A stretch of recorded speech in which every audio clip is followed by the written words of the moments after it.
para alim ulama, hadirin hadirat, insyaallah kita semua dimuliakan Allah Subhanahu wa taala. Amin ya rabbal alamin. A'udzubillahi minasyaitonir rajim.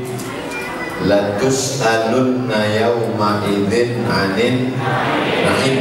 Nanti kamu semua akan ditanya tentang nikmat. Jadi kalau sudah cerita nikmat tidak bisa dihitung. Wa in ta'uddu ni'matallahi la tuhsuha. Kamu tidak bisa menghitung. Tidak ada yang bisa menghitung berapa kedipan mata, berapa hembusan nafas, berapa langkah kaki, berapa hayunan tangan, berapa tetes darah yang dicuci oleh buah pinggang. Semuanya itu, dan memang kita tidak disuruh untuk menghitung. Kita hanya disuruh untuk mensyukurinya dan mempertanggungjawabkannya di hadapan Allah nanti. Dan di antara yang akan dipertanggungjawabkan dan banyak orang tidak lulus adalah an umrihi fima afnah, umur. Bercerita tentang umur adalah waktu, dan terkait dengan waktu bertepatan kebetulan ini adalah awal-awal tanggal 1 bulan 1 2022. Mudah-mudahan setiap umur dan usia waktu yang diberikan ini bisa kita pertanggungjawabkan di hadapan Allah Subhanahu wa taala. Nanti akan ditanya ke kita, la tazalu qadama 'abdin. Kaki manusia akan tetap tegak berdiri pada saat kita dibangkitkan di hadapan Allah, hatta yus'al, sampai dia disoal, sampai dia ditanya. Pertanyaan yang paling berat itu adalah masalah waktu. Apalagi di zaman sekarang, waktu kita habis oleh sosial media, waktu kita habis oleh grup WhatsApp, Instagram, TV, sinetron, drakor, sepak bola, dan lain sebagainya. Kalau menang gak apa-apa, udah habis waktu, kalah pula. Mudah-mudahan timnas kita makin kuat. Luar biasa supportnya. Pada kesempatan ini kita ingin sharing. Kebetulan saya mengunjungi keluarga saya di perumahan Bapak Ibu. Lalu kemudian besok subuh insyaallah di Masjid Az-Zikra Sentul. Kemudian setelah itu terakhir di Masjid Almarhum Kiai Haji Zain MZ. Setelah itu saya pulang ke Pekanbaru Riau. Tadi malam live TV One untuk mengisi waktu supaya berkualitas, supaya dapat dipertanggungjawabkan di hadapan Allah. Apa yang bisa kita isi waktu ini? Pertama, kita isi dengan amal yang bersifat badan, yang bersifat fisik. Melangkahkan kaki ke masjid, badan. Sampai di masjid sholat, itu juga amal badan. Tegak, rukuk, sujud. Lisan juga termasuk bagian badan. Tasbih subhanallah, tahmid alhamdulillah, takbir Allahu akbar. Masjidnya sudah bagus, sudah siap, sudah selesai, maka tinggal kita isi saja dengan sholat berjamaah. Tidak ada kurangnya masjid ini. AC, kipas angin lengkap semua. Kalaupun mau dicari-cari kekurangan, paling-paling pembatasnya kaca. Nah, ini pembatas kaca ini artinya orang masih bisa melihat. Jadi ditutup pakai kain. Karena kalau dilihat bapak ibu tak masalah, tapi kalau anak-anak muda dia masih melirik ke belakang. Ibu melihat kami di sini seperti melihat ikan dalam akuarium. Bapak ibu yang dimuliakan Allah Subhanahu wa taala, tidak ada kekurangan, tinggal lagi kita datang sholat berjamaah. Adapun perempuan sholat berjamaah baik, tidak salah. Hadis yang mengatakan perempuan lebih baik sholat di rumah, lebih baik sholat di kamar, lebih baik sholat di tempat yang sempit. Hadisnya sahih, itu juga tidak salah. Kalau terjadi fitnah, maka perempuan tidak baik sholat di masjid. Tapi di perumahan ibu-ibu, bapak-bapak, keamanannya berlapis, security-nya banyak. Ustadz aja mau masuk diperiksa, apalagi maling. Jadi tidak perlu khawatir. Jadi kalau sudah aman begini, silakan ibu-ibu mau sholat berjamaah. Apalagi masjidnya diisi dengan pengajian-pengajian. Jangan sampai dari maghrib ke isya tidak ada pengajian. Hampa kosong, ini waktu berharga sekali, maka dibuatlah pengajian. Adapun ustaz, guru di sekitar Parung Panjang banyak sekali para habaib, para asatiz. Cuman kalau bisa judulnya dibuat berkualitas, mulai pakai spesialisasi. Malam Senin, Ahad malam Senin kami belum bisa ngaji Pak Ustaz, masih weekend, masih libur. Oke. Senin malam Selasa akidahnya harus diperkuat, karena orang tidak diterima amalnya kalau akidahnya tidak benar. Jangan-jangan dia masih syirik, jangan-jangan akidahnya belum lurus menurut Ahlus Sunnah wal Jamaah. Maka dikaji khusus masalah akidah. Jangan sampai akidah kita tidak betul. Kenapa kamu kelihatannya murung menghadapi tahun 2022 ini? Ini nggak Pak Ustaz, nampaknya siu saya tidak baik tahun ini. Siapa yang bersiu monyet rezekinya beruntung Pak Ustaz. Masih percaya? Monyet aja udah nggak percaya. Yang masih percaya dengan yang begitu. Kita diajarkan akidahnya benar. Bismillahirrahmanirrahim. La haula wala quwata illa billah. Yang ada usaha bisnis, terus sholat kepada Allah, minta iyyaka na'budu wa iyyaka nasta'in. Yang kebetulan ada usaha apapun nama usahanya, maka ini luar biasa. Dan tadi kami makan siang di sini luar biasa. Ada puding, ada makanan, ada, dan semuanya produk ibu-ibu, dan semuanya sudah di-endorse. Ada puding, hubungi nomor kontak berikut ini. Anda mau kue, hubungi berikut ini. Anda mau teh, hubungi. Sudah, tinggal di-share. Bapak-bapak siap-siap nanti sore disuruh share nama ibu-ibu. Ini bagus sekali. Apa bagusnya? Kita tahu siapa yang memasak makanan kita. Khawatir kita jangan-jangan makanan yang kita makan, wah enaknya, rupanya yang masak kukunya panjang 10 cm. Enak karena dakinya banyak. Tapi kalau lingkungan kita orangnya pengajian, halalan thayyibah, membangkitkan ekonomi umat, ini amat sangat baik sekali. Ini ada kantong hijau pembagian sembako atau jadi mau keliling pengumpulan infak. Kalau ada yang mengatakan ini sodako, jangan. Kalau uang itu namanya infak. Karena kalau nanti dikatakan sodako, nanti begitu dibawa orang senyum aja. Karena senyum itu sodako. Jadi jangan tulis kotak infak, tapi kotak, jangan tulis kotak sodako, tapi kotak infak. Silakan jalan Pak. Silakan. Tapi saya khawatir kalau ini kantong hijaunya di sini, memang yang kerja kan Bapak, tapi uang dipegang sama yang di belakang.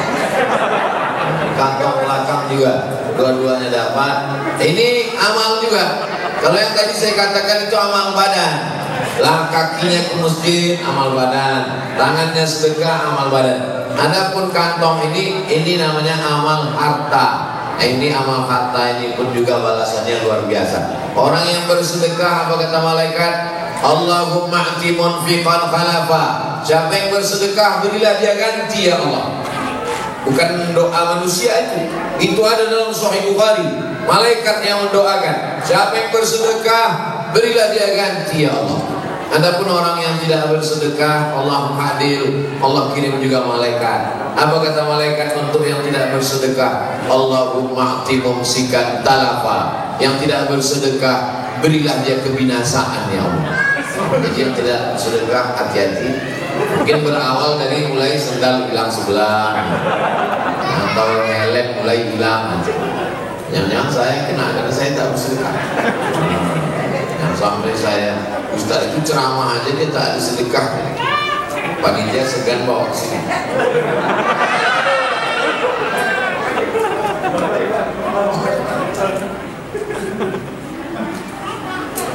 Untuk bawa dompet. Biasanya saya kalau ada sedekah saya sengaja tak bawa dompet.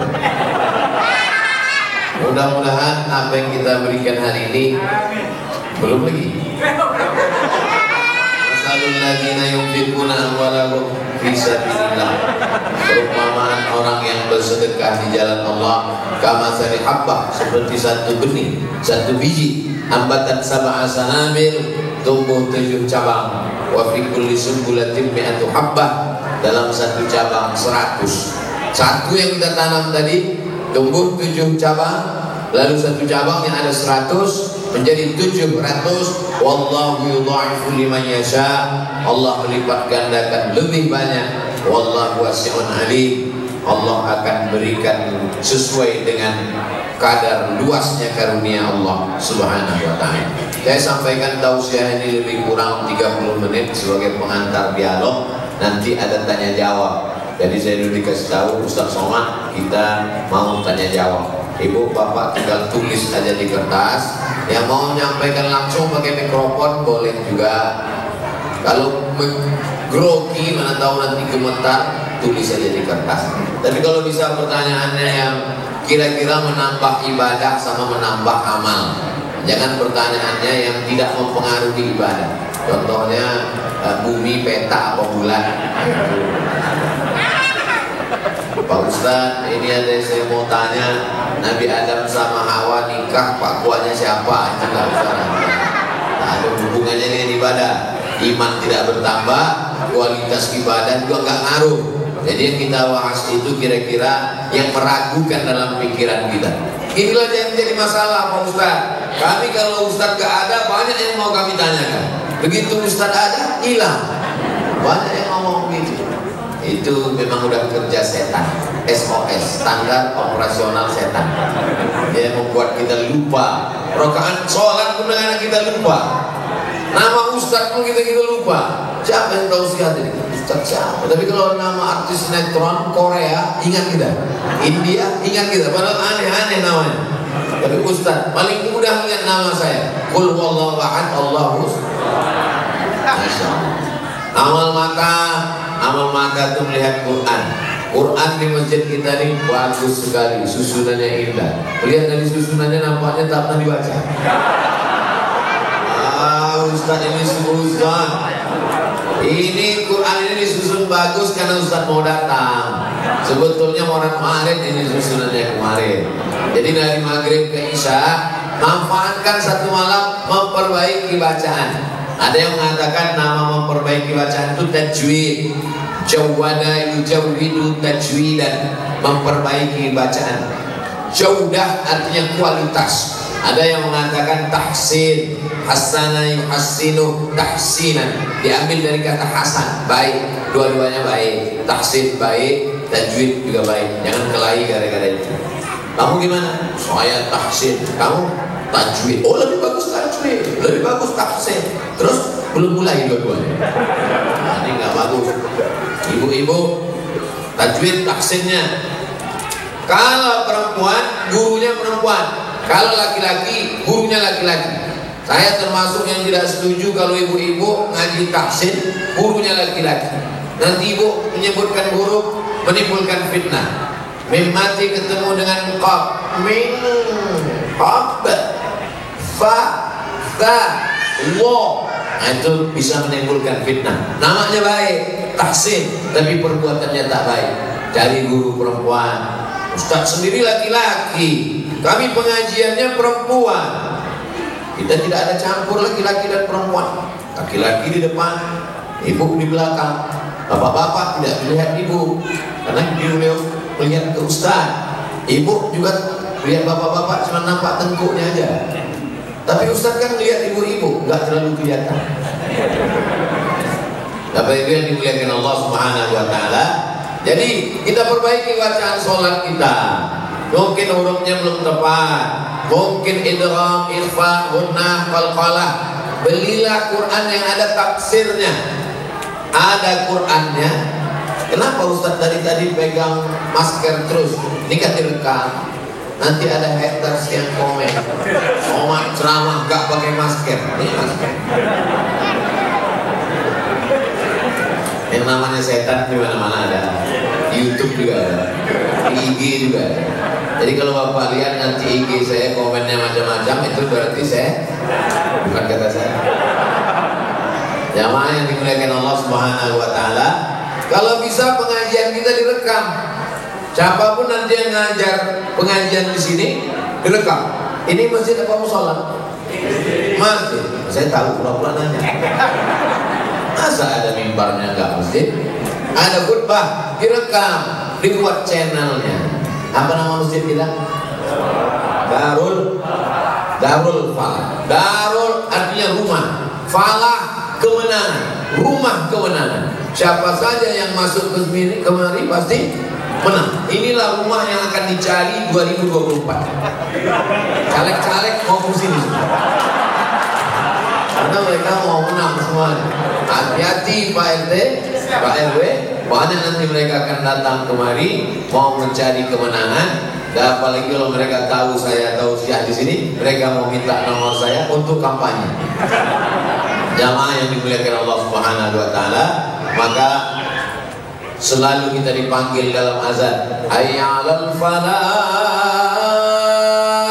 Marilah menuju kemenangan. Pedagang yang kaya belum tentu menang. Artis yang ganteng cantik belum tentu menang. Ibu yang punya usaha bisnis belum tentu menang. Orang yang menang adalah orang yang mampu istiqomah sholat berjamaah. Kadang-kadang anak-anak muda ini luar biasa. Lautan kan kuseberangi, bukit kan kudaki, Masjid Darul Falah kulewati. Ini nggak betul. Ibu kenapa nggak ke Masjid Darul Falah? Aduh Pak Ustadz, saya mau sholat. Terus tangganya banyak, tinggi ke atas, saya sudah rematik. Jamaah maklum, kenapa dia nggak ke Darul Falah? Udah tua, sakit, encok tulang. Pas ke mall ketemu. Tangganya lebih banyak nih mall. Iya Pak Ustadz, tapi di mall ini tangganya jalan. Selalu ada alasan. 1001 dalil kita kemukakan. Kalau orang nggak mau ibadah, dia punya 1002 dalil. Tapi kalau orang punya kemauan, segala penghalang dia akan hilangkan. Karena tujuan dia mencari kemenangan. Kemenangan itu diperoleh orang yang sholat. Orang yang tidak sholat, tetangga saya Pak Ustadz nggak sholat, rezekinya lancar, bisnisnya jalan, umurnya panjang, badannya sehat. Itu bukan nikmat, itu namanya laknat. Laknat kok enak Pak Ustadz? Saya mau laknat aja kalau gitu. Itu namanya istidraj. Istidraj artinya azab yang tertunda. Allah sudah siapkan dia azab, tapi ditunda, diulur dulu dengan nikmat. Saumli lahum, aku ulur dia. Umurnya aku buat panjang, badannya aku buat sehat, rumahnya aku buat mewah, mobilnya aku buat mahal. Inna kaidi matin, tipu dayaku aman sangat kuat. Sebagaimana mereka menipu Allah, maka mereka pun ditipu Allah dengan kenikmatan, padahal semuanya itu adalah azab. Mudah-mudahan kita selamat dari tipu daya, insya Allah. Saya yakin dan percaya Bapak Ibu, tadi saya tempat nanya sama Pak RT, berapa rumah di sini Pak RT? Berisi semua rumahnya, berisi Ustaz Somad. Berapa semuanya? 200 kakak Ustaz. Saya mau hitung, oh ini udah hadir semua. Masa segini 200 Pak Ustaz? Ini perwakilan-perwakilan. Sekarang lagi musim kirim perwakilan. Masih syukur, saya pernah ceramah di musola, isinya 7 tahun ke bawah sama 70 ke atas. Yang satu sangat ribut, yang satu nggak bersuara sama sekali. Kalau saya tanya, bapak-bapaknya kemana? Sibuk main kapling. Ibu-ibunya mana? Arisan sama sinetron. Tinggal anak-anak yang dikirim perwakilan.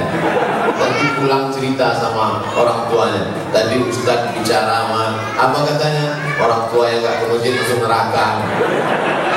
Jamaah yang dimuliakan Allah Subhanahu wa taala. Anak-anak ini tidak bisa kita suruh pergi ke masjid, pergi ngaji. Terus dia nanya, papa kok gak ke masjid? Papa udah dewasa. Dia mesti kita bawa. Tangan ibu yang membawa anak, tangan bapak yang menenteng tangan anak, itu akan menjadi pelajaran yang luar biasa. Ke masjid dia perlu datang. Tapi itulah awal hidayah.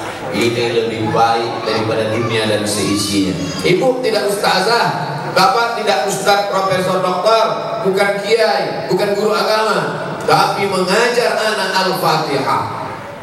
Sikit saja yang diajar Al-Fatihah, tapi Al-Fatihah itu dibaca anaknya subuh Al-Fatihah, zuhur Al-Fatihah 4 kali, asar Al-Fatihah 4 kali, maghrib Al-Fatihah 3 kali, malam isya Al-Fatihah, tahajud dia baca Al-Fatihah. Itu guru yang luar biasa. Kalau tidak bisa ngajar Al-Quran, ajarkan Al-Fatihah. Ngajar Al-Fatihah pun tak bisa, nanti khawatirnya dibacakan Al-Fatihah. Yang paling menakutkan, tidak dibacakan oleh anak-anak Al-Fatihah. Dulu orang meninggal masih dibacakan doa, dibacakan Al-Fatihah. Kita khawatir saat kita tidak mengajarkan Al-Fatihah, ketika kita mati dikirimkan lagu pop sama dangdut, baru tahu. Ceramah Ustaz mana mungkin terjadi? Sudah terjadi sekarang. Kita tonton di televisi, orang meninggal dikirim lagu. Nauzubillah. Ini zaman dulu sesuatu yang aneh, sesuatu yang diragukan untuk dilakukan orang, tapi dilakukan orang zaman ini. Apalagi ini dekat dengan ibu kota Jabodetabek, penduduknya 10 juta orang, dengan tingkat kerumitan dan tingkat luar biasa. Di sana banyak ulama, banyak kajian, juga banyak perbuatan maksiat tersedia. Kalau tidak kuat kita imbangi ini, maka kita akan hanyut dengan air deras yang luar biasa. Ya, apalagi dekat sungai kan, di depan the river, ini sungai ini. Dulu empang ini Pak Ustaz, sekarang jadi river, sungai. Nah ini semua menjadi ujian bagi kita. Tapi indahnya hidup itu kalau ada ujian. Ujian yang berat S1, ujian yang agak berat S2, sangat berat S3. Saya nggak mau yang berat Pak Ustaz, TK. Jadi kualitas hidup itu selalu ada. Ini setelah Covid ini banyak sekali penderitaan Pak Ustaz. Bisnis saya macet Pak Ustaz. Akhirnya kami online. Online ini pun ternyata Covid menyerang online juga Pak Ustaz. Kita masih ada tempat bergantung. Inna sholati wa nusuki wa mahyaya wa mamati lillah. Adukan kepada Allah. Jangan adukan ke teman. Kita adukan ke teman, dijadikannya bahan update status dia. Di fotonya kita, di update-nya, temanku sedang susah, tolong kirim Al-Fatihah.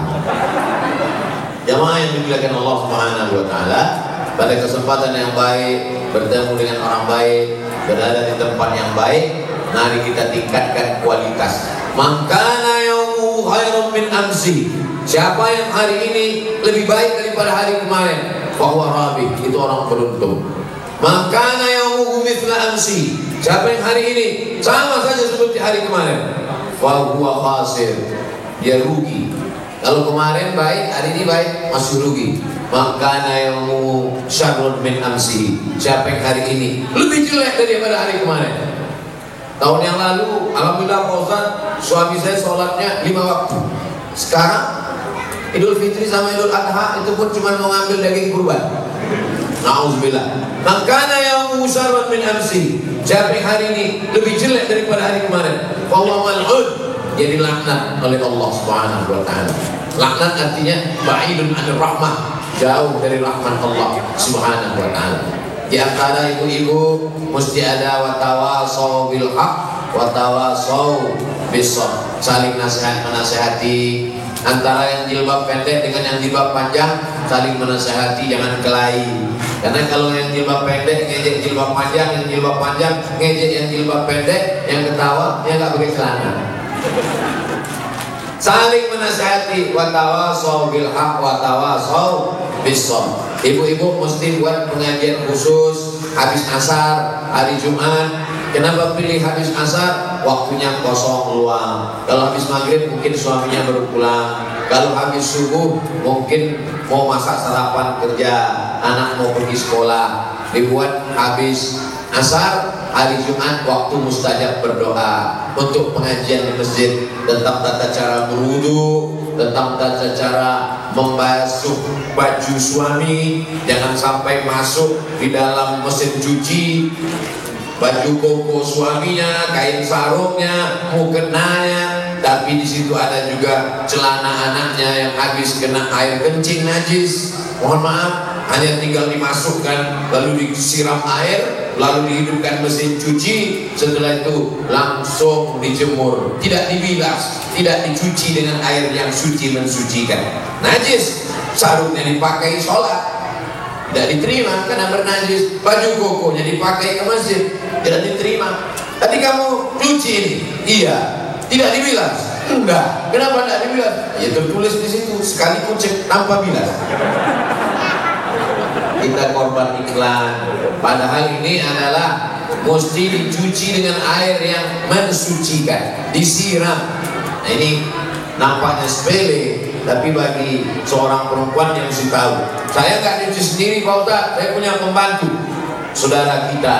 Mereka bukan budak kita, mereka adalah orang baik, dikirim Allah bersama dengan kita, membantu keluarga kita, maka kita perlakukan mereka dengan baik. Boleh jadi kita masuk surga karena syafaat dari mereka, karena orang beriman juga bisa memberikan syafaat kepada saudaranya. Jangan sepelekan orang, jangan remeh-temehkan orang. Ada satu perbuatan yang tidak bisa ditebus dengan infak, zakat, wakaf dan sedekah, yaitu perbuatan zalim. Ittaquz zulma, jangan zalim, jangan aniaya orang. Supirmu, drivermu, securitymu, babysittermu, tukang masakmu, tukang setrikamu, pembantu, mereka akan menuntut di hadapan Allah Subhanahu wa Ta'ala. Ada orang yang sholatnya banyak, puasa sunatnya rajin, infak wakaf sedekahnya luar biasa, tapi ternyata zalim, aniaya pada orang. Semua orang yang dianiaya berbaris menuntutnya di hadapan Allah. Yang satu mengambil pahala sholatnya, yang satu mengambil pahala sedekahnya, yang satu mengambil pahala haji dan umrahnya, habis semuanya. Sementara orang masih panjang mengantri, diambil dosa mereka, ditimpakan kepada dia, summa turiha finnar, dimasukkan dia ke dalam neraka. Inilah orang yang masuk neraka bukan karena tidak sholat, bukan karena tidak puasa, bukan karena tidak bersedekah, tapi karena zalim dan aniaya.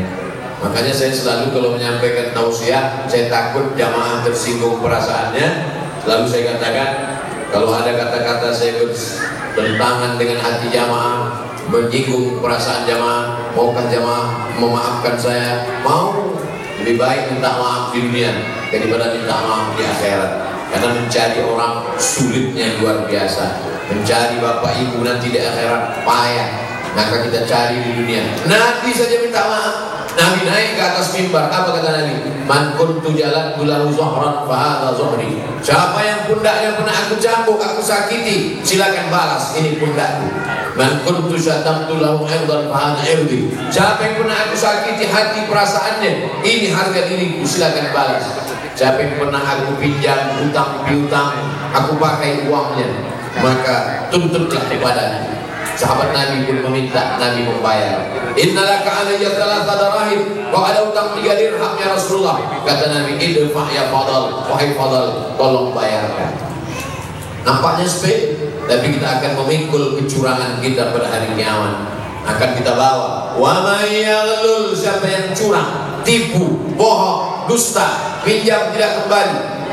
Betapa malunya kita nanti di akhirat. Ada yang memikul panci karena lupa dikembalikan, memikul rantang yang sepele-sepele. Ah, itu kan sepele Pak Ustaz, masa pinjam pulpen pena pun nanti akan dipikul juga. Famay ya'mal mithqala dzarratin khairan ya, sebesar biji sawi, sebesar ujung rambut, kita akan dituntut di hadapan Allah Subhanahu wa Ta'ala. Tadi saya mulai jam 4, sekarang jam 4.30. Ustaz nanti menjawab pertanyaan. Saya jawab pertanyaan yang bisa saya jawab, yang tak bisa saya jawab saya bawa pulang ke Pekanbaru, nanti saya jawab di rumah, direkam pakai kamera. Silakan tonton di channel Ustaz Abdul Somad Official, subscribe, like, share, and comment. Assalamualaikum warahmatullahi wabarakatuh Ustaz. Waalaikumsalam warahmatullahi wabarakatuh. Bagaimana hukumnya asuransi jiwa di bank syariah, boleh atau tidak? Asuransi hukumnya ada 2. Yang pertama mengatakan asuransi hukumnya haram karena ada unsur horor, gambling, judi. Satu tahun bayar 10 juta, 10 juta, 10 juta, 10 juta, 10 juta, 10 juta, 10 juta, 10 juta. Semuanya ada 10 orang. 10 kali 10 berarti terkumpul uang 100 juta. Tiba-tiba meninggal saya, mati. Saya yang dapat. Sudah bayar 10 tahun, tak mati-mati. Judi. Maka kata kelompok yang pertama, asuransi itu ada judinya, maka dia haram. Kelompok yang pertama mengatakan haram. Kelompok yang kedua mengatakan asuransi itu halal, boleh. Kenapa? Karena di dalamnya ada unsur ta'awun, tolong menolong. Saya susah, nggak ada uang. Maka dengan adanya uang iuran 10 juta, 10 juta, saya menjadi tertolong. Baik asuransi jiwa, asuransi kesehatan, maupun asuransi kendaraan, keselamatan di jalan raya. Maka ada dua pendapat. Begitu kata Syekh Ali Jum'ah dalam kitab Fatawa Mu'asirah, fatwa kontemporer. Silakan pilih antara dua ini, karena asuransi tak ada zaman Nabi. Saya milih judi Pak Ustaz, kalau begitu haram. Saya milih tolong menolong Pak Ustaz, kalau begitu boleh, silakan. Tapi konsisten, jangan ketika nggak dapat dibilang haram, pas dapat halal. Ustaz sendiri, saya tidak pakai asuransi jiwa, saya tidak pakai asuransi kesehatan, saya tidak pakai asuransi kendaraan. Terus pernah tabrakan? Sering. Karena saya menganggap itu bagian dari judi. Tapi saya tak menyalahkan. Apalagi di sini ada tulisannya asuransi syariah. Nanti kalau ada sales yang datang ke perumahan Bapak Ibu mengatakan silakan daftar asuransi syariah, tanya mana fatwa dari DSN, Dewan Syariah Nasional. Air minum ini tidak boleh diminum sebelum ada label halal. Ini ada Pak Ustaz? Ada halalnya. Mereknya Sahabat. Sahabat apa? Sahabat puas. Kalau minuman makanan kita mesti tahu ada label halalnya. Bukan label Pak Ustaz, label. Terserah mau label, mau label. Kalau mesti ada label halalnya, maka kalau yang sifatnya ekonomi tidak dikeluarkan oleh Komisi Fatwa, tapi dikemukakan oleh DSN, Dewan Syariah Nasional. Maka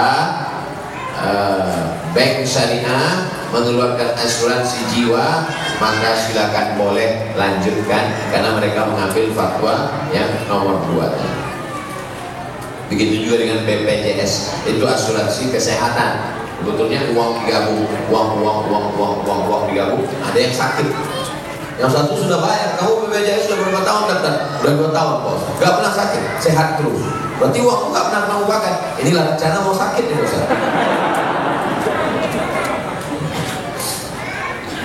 Assalamualaikum Pak Ustaz. Waalaikumsalam warahmatullahi wabarakatuh. Saya bekerja di swasta. Sebagian besar saham dimiliki non muslim dan saya menerima gaji setiap bulan. Namun per bulannya ada sumbangan rutin dengan nominal tertentu ke yayasan, tak saya sebut nama agamanya, menjaga kode etik jurnalistik, di mana situ sifatnya wajib bukan sukarela.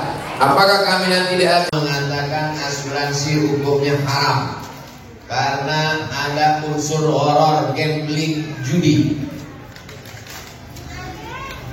Satu tahun bayar 10 juta, 10 juta, 10 juta, 10 juta, 10 juta, 10 juta, 10 juta, 10 juta.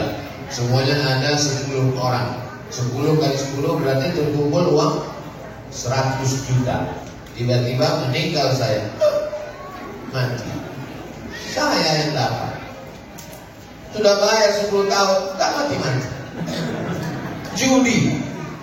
Maka kata kelompok yang pertama, asuransi itu ada judinya, maka dia haram. Kelompok yang pertama mengatakan haram. Kelompok yang kedua mengatakan asuransi itu halal, boleh. Kenapa? Karena di dalamnya ada unsur ta'awun, tolong menolong. Saya susah, gak ada uang. Maka dengan adanya uang iuran 10 juta, 10 juta, saya menjadi tertolong. Baik asuransi jiwa, asuransi kesehatan, maupun asuransi kendaraan, keselamatan di jalan raya, maka ada dua pendapat. Begitu kata Syekh Ali Jum'ah dalam kitab Fatwa Mu'asirah, fatwa kontemporer. Silakan pilih antara dua ini, karena asuransi tak ada zaman Nabi. Saya milih judi Pak Ustaz, kalau begitu haram. Saya milih tolong menolong Pak Ustaz, kalau begitu boleh, silakan. Tapi konsisten, jangan ketika nggak dapat dibilang haram, pas dapat halal, halal. Ustaz sendiri, saya tidak pakai asuransi jiwa, saya tidak pakai asuransi kesehatan, saya tidak pakai asuransi kendaraan. Terus pernah tabrakan? Sering. Karena saya menganggap itu bagian dari judi. Tapi saya tak menyalahkan. Apalagi di sini ada tulisannya asuransi syariah. Nanti kalau ada sales yang datang ke perumahan Bapak Ibu mengatakan silakan daftar asuransi syariah, tanya mana fatwa dari DSN, Dewan Syariah Nasional. Aina tasabah, dapatnya dari mana? Wa fima anfaqahu, dipakai untuk apa? Kalau umur pertanyaannya satu, umur kemana kau habiskan? Kalau ilmu pertanyaannya satu, sudahkah kau amalkan? Kalau badan pertanyaannya satu, sudah kau pakai untuk apa kaki dan tangan, mata, telinga, lidah? Tapi kalau harta pertanyaannya dua, dapatnya dari mana, dipakai untuk apa? Dapatnya dari mana? Halal, kerja. Tapi dipakai untuk apa? Jangan-jangan dipakai untuk program keagamaan. Tapi Pak Ustadz, saya kerja di situ, pemegang sahamnya mereka. Kalau saya keluar dari sini, nanti saya tidak. Kalau ada tempat kerja lain yang kira-kira selamat daripada nyumbang untuk program agama, boleh. Tapi kalau tidak ada lain, pilihannya dua, mati dengan kerja ini. Pilih mana? Jangan pilih mati, nggak boleh. Silakan kerja. Mudah-mudahan uang itu dipakai untuk sosial, bukan untuk penyebaran agama, insya Allah. Tapi kalau masih ada alternatif lain, hanya beda-beda sekian gajinya, ini lebih rendah, tapi selamat dari nyumbang untuk program akidah orang lain, maka pilih. Syukur-syukur dia mau. Boleh nggak Pak, saya orang Islam, uangnya dipakai untuk Masjid Darul Falah? Boleh, silakan. Silakan pakai untuk Darul Falah. Tapi bulan depan mau nggak di sini lagi? Oh, bahaya Pak Ustaz. Nah, itu hukum darurat membolehkan yang terlarang. Ad-darurat tubihul mahzurat. Demikian. Wallahu a'lam bishawab.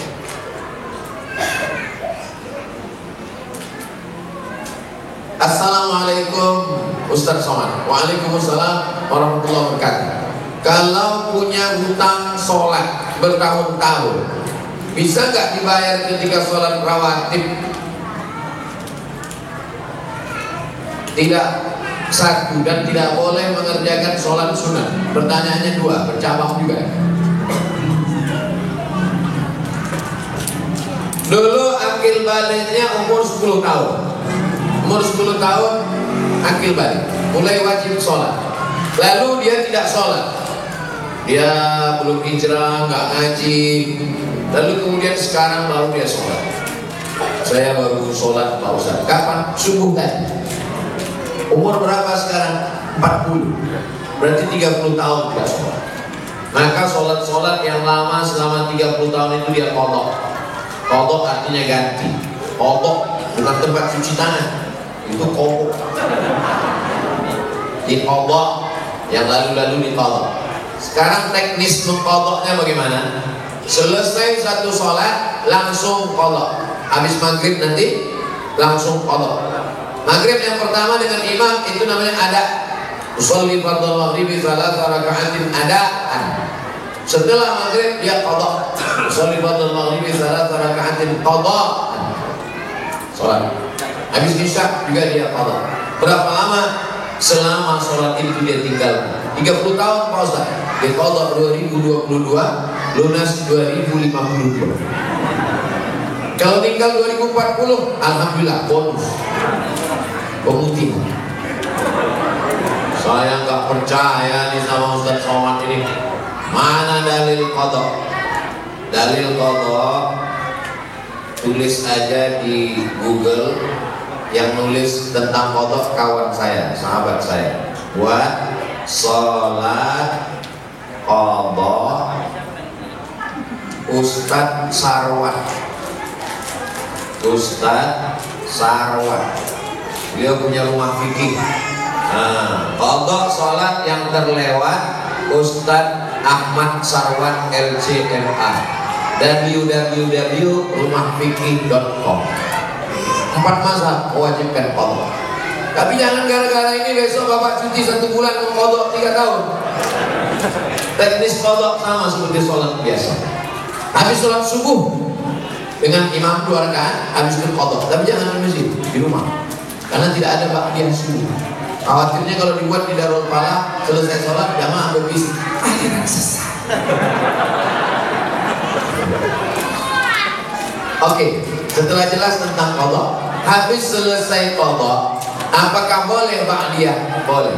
Sebagaimana boleh ba'diyah setelah sholat jenazah. Ada jenazah masuk, lalu kemudian ayo jenazahnya disolatkan. Apakah setelah sholat jenazah masih boleh ba'diyah? Ya.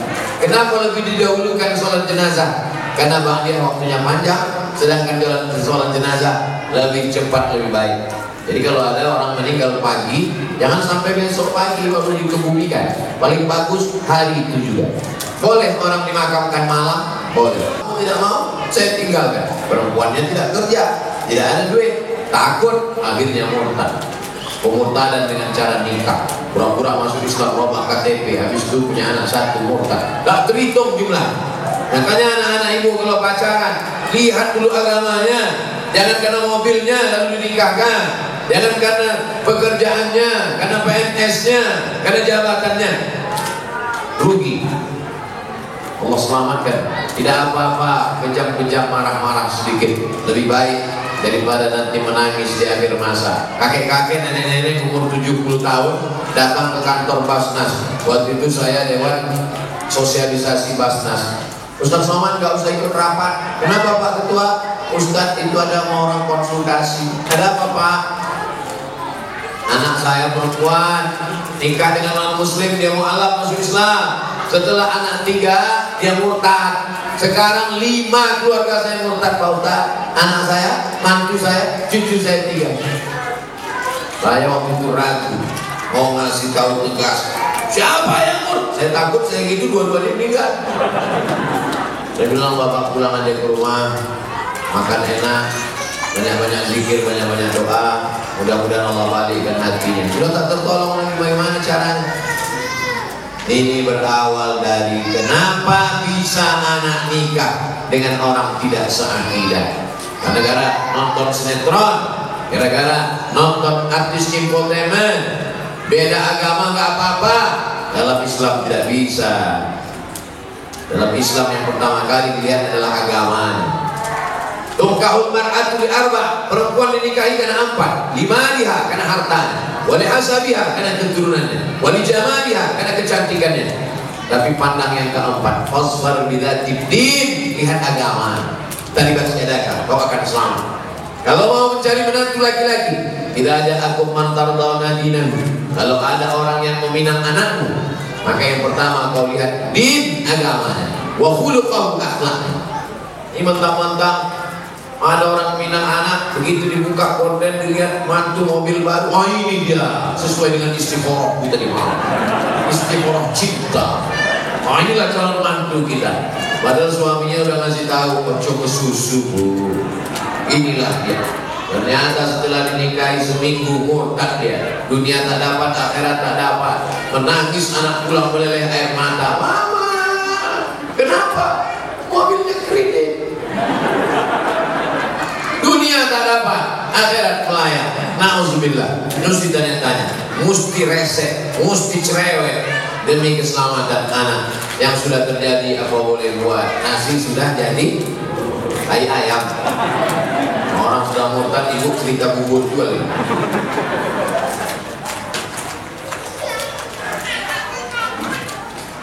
Apakah orang tua bertanggung jawab terhadap anak yang mabuk, yang sakau, yang pacaran, yang minum khamar? Kullukum ra'in, setiap kamu adalah pemimpin. Wa kullukum mas'ulun an ra'iyati, setiap kamu akan ditanya tentang yang kau pimpin. Saya akan ditanya tentang anak saya, maka anak keponakan saya laki-laki, adik saya laki-laki, adik laki-laki punya anak perempuan.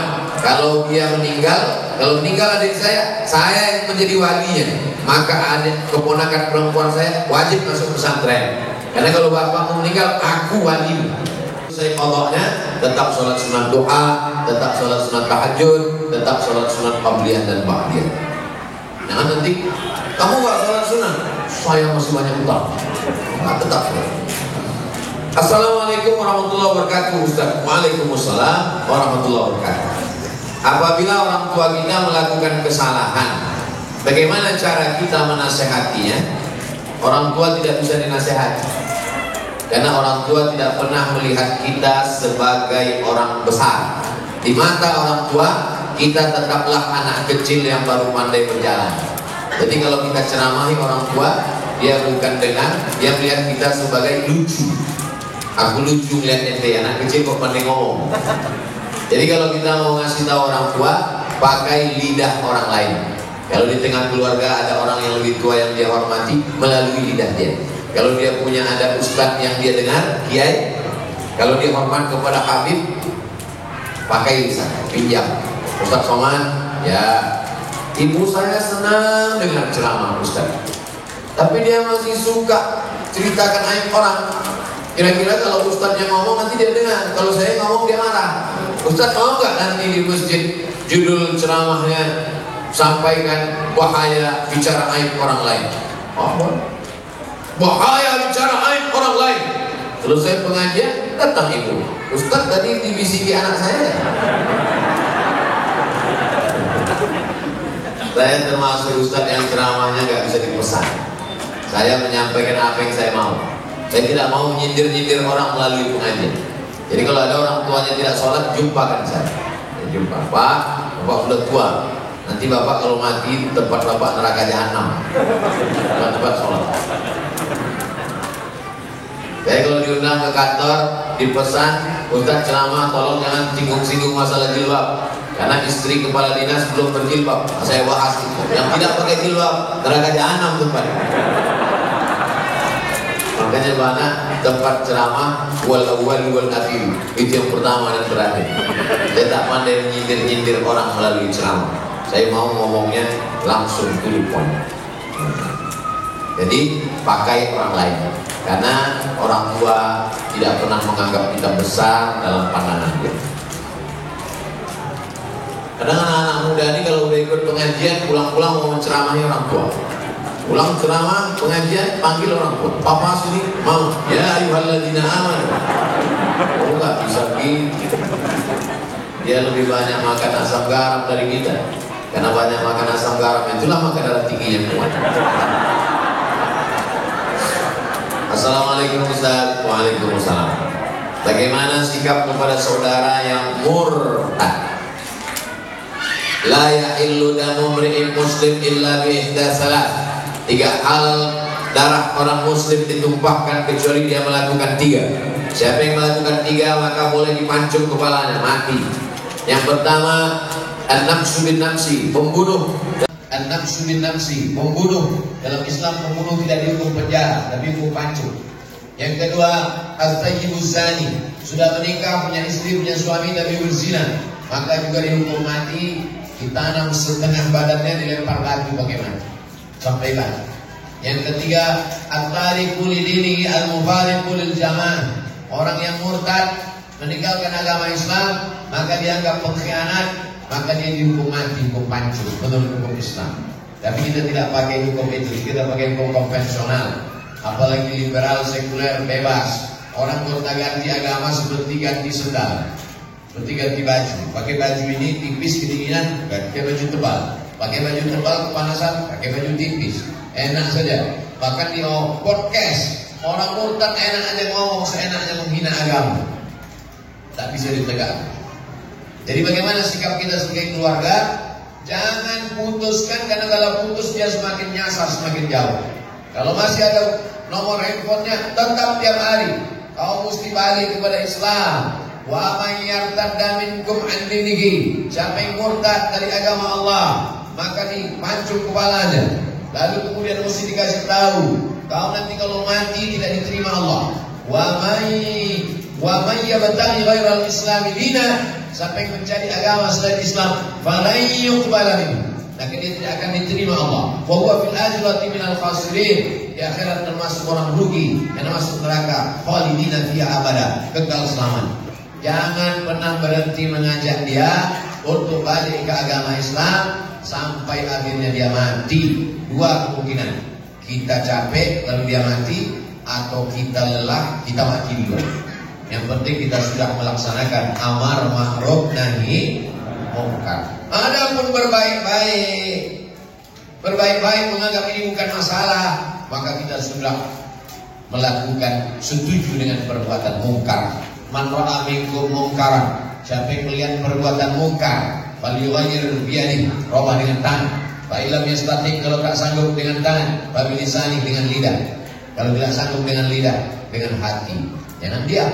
Karena diam berarti as-sakitu 'anil haqq syaitan akhras. Orang yang diam terhadap kebenaran diinjak-injak. Orang minum khamar aja kita tak boleh diam. Innamal khamru khamar, wal maisir judi, wal ansar menyembelih binatang itu berhala, wal azlam menundi nasib, rijsun najis min amali syaitan, perbuatan syaitan. Berarti tadi jauh. Apalagi yang lebih hebat daripada zina, lebih hebat daripada minum khamar, apa dia? Murtad.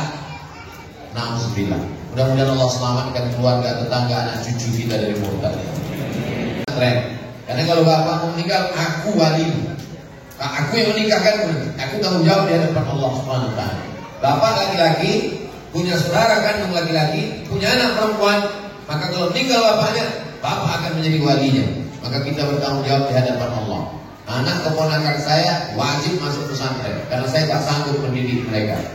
Benteng pertahanan umat Islam, akidah Ahlussunnah wal Jamaah, bisa hafal Quran, selamat dari pergaulan bebas, selamat dari narkoba, selamat dari sekuler, selamat dari liberal, selamat dari aliran sesat.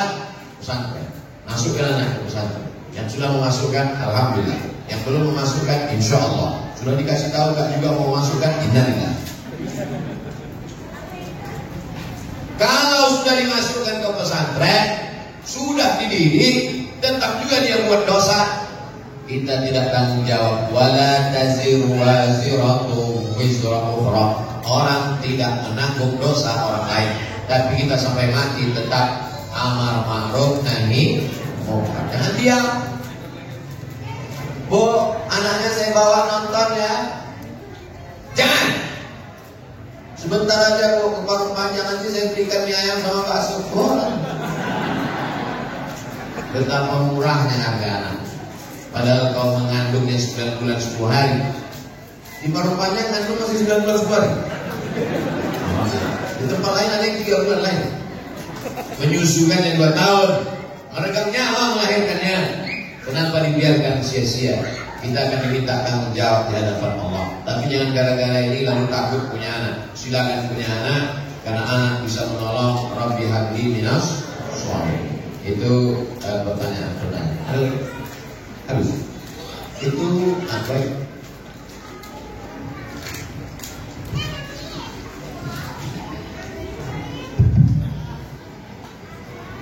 Assalamualaikum warahmatullahi wabarakatuh. Pertama saya meminta kalau saya ini biasakan, khususnya buat saya, umumnya buat teman ini diambil ilmunya Ustaz. Terus yang saya menanyakan ini Ustaz, kita ini tinggal kan di lingkungan itu sangat heterogen Ustaz, multi agama sebenarnya. Ini pertanyaan pribadi gitu. Saya itu tinggal benar-benar kanan kiri nempel tembok itu masuk. Niat saya bukan kabur. Saya pengen mungkin ini ibadah saya gitu.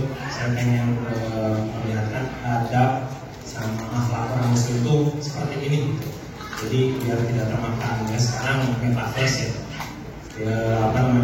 Gimana adab saya terhadap tetangga saya yang tetangga tembok kebetulan dia Nasoro, ada blog dia piara habis juga. Terus saya punya anak kecil, saya pengen berhubungan baik sama dia. Kadang kita juga berbagi makanan gitu, tapi saya tahu tetangga saya ini makanan yang tidak halal gitu.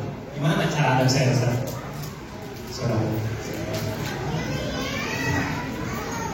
Saya bertetangga dengan non-muslim sampai kelas 6 SD. Setelah itu orang tua saya pindah, tapi hubungan saya sampai hari ini baik. Masih WA, masih kirim-kirim. Ada rumah Quran di daerah itu perlu bantuan semen. Yang WA saya yang non-muslim tadi, Ustaz Somad, dekat rumah kita ada rumah Quran, sekarang sedang pembangunan. Ada orang di Jakarta mau dapat jadwal ceramah TNI melalui yang non-muslim tadi.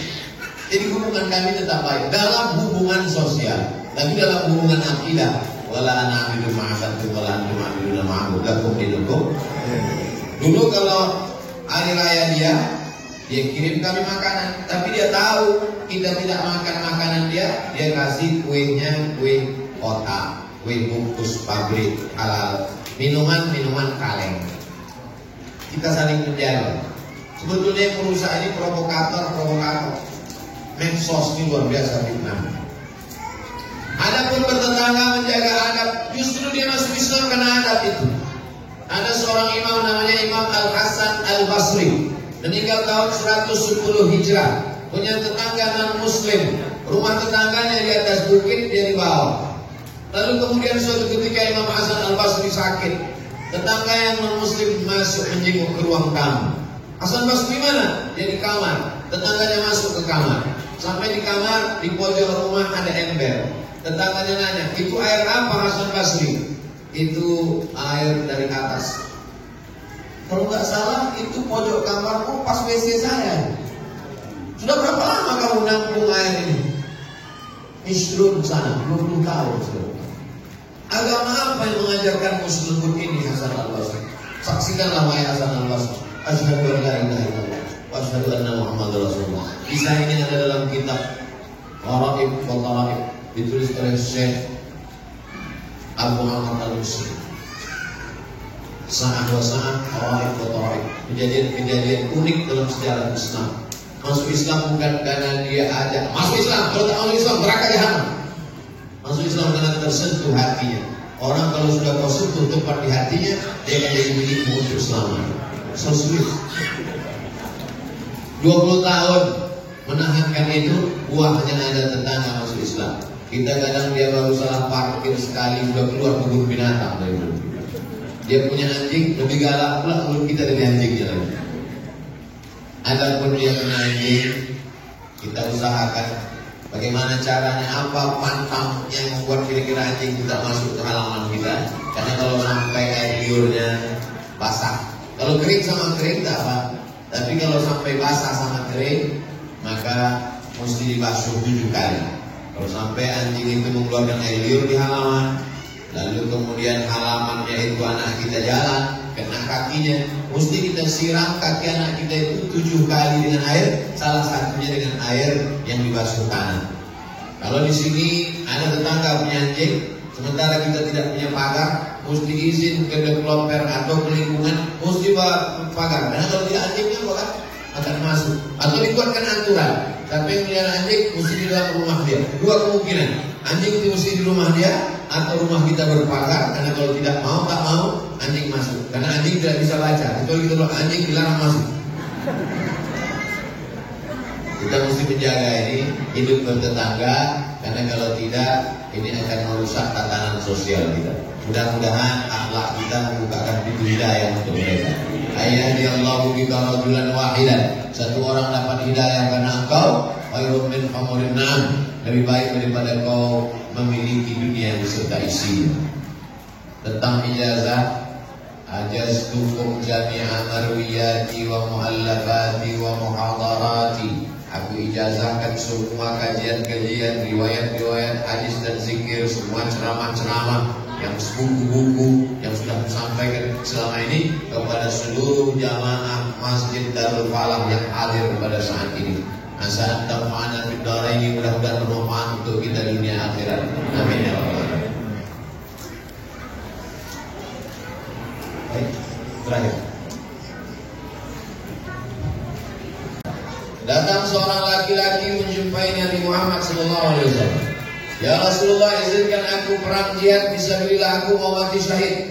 Kata Nabi, ala kami ummin, ibumu masih hidup? Ya, ada di rumah. Ilzam rijlaiha fasammal jannah. Kau urus tapak kakinya, kau dapat di surga di sana. Kalau telapak kakinya kau urus, kau dapat surga. Apalagi kalau kau urus kepalanya, tangannya, badannya, makannya, pakaiannya. Yang masih punya ibu, bersyukurlah. Kalau ibunya sudah meninggal, bersedekah. Saat ummi makat, makku sudah mati ya Rasulullah. Apa tasaddaqu anha? Kalau aku bersedekah, apakah pahalanya sampai itu almarhumah? Kata Nabi, sampai. Ayo sedekah tu afdal, sedekah apa yang paling afdal? Saqyul ma, memberikan air minum.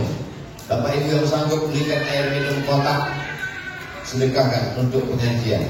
Yang tak sanggup, buatkan sumur bor. Kalau lebih mahal, rame-rame. Satu sumur bor 2 juta, iuran dengan keluarga di pondok pesantren, mengalir pahala. Bagaimana kalau ibu di rumah, nginap di rumah ibu, ibunya mau sholat subuh berjamaah, sementara anaknya mau sholat subuh ke masjid. Menurut mazhab Hambali, sholat subuh berjamaah, sholat berjamaah ke masjid hukumnya wajib.